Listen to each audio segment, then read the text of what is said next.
Choosing the wrong business software can cost you time, money, and growth. If you are comparing Odoo and Acumatica, stay with me.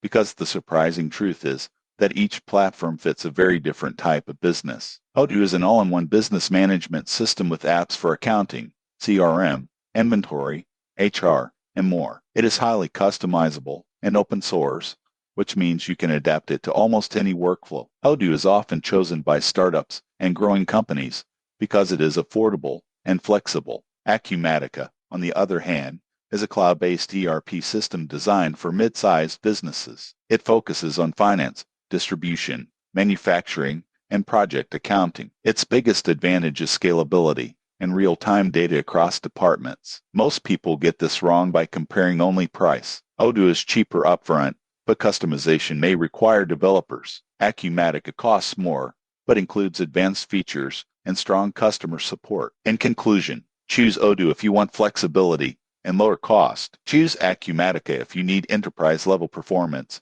and scalability. Subscribe for more business software comparisons.